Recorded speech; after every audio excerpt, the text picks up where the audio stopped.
నమస్తే, welcome to political bridge. అందరికీ వైకుంఠ ఏకాదశి శుభాకాంక్షలు. ఈరోజు ఆ దేవదేవుడు అయినటువంటి శ్రీ మహావిష్ణువు ముక్కోటి దేవతలతో కలిసి భూమి మీద నడయాడే పవిత్రమైన రోజు. ఈ రోజు వైకుంఠ ఏకాదశి సందర్భంగా భక్తులందరూ ఆ స్వామివారిని ఉత్తర ద్వారం గుండా దర్శనం చేసుకోవడానికి తిరుమలకి క్యూ కట్టారు. ఎందుకంటే సాక్షాత్తు తిరుమలని వైకుంఠంగానే భావిస్తారు భక్తులు.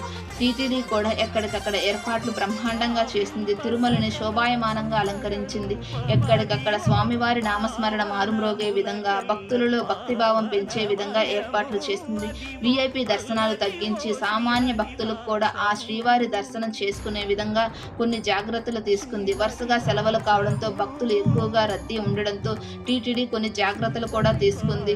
స్వామివారిని ఈ రోజు వైకుంఠ ఏకాదశి సందర్భంగా స్వామివారు మాల వీధుల్లో శ్రీదేవి భూదేవి సమేతంగా ఊరేగుతూ భక్తులకి దర్శనమివ్వనున్నారు. ఇంత పవిత్రమైన రోజున భక్తులందరూ ఆ స్వామివారిని దర్శించుకొని సకల శుభాలు పొందాలని మనస్ఫూర్తిగా కోరుకుంటూ ఓం నమో వెంకటేశాయ నమః. వీడియో నచ్చితే లైక్ చేయండి, షేర్ చేయండి, సబ్స్క్రైబ్ చేయండి. Thank you.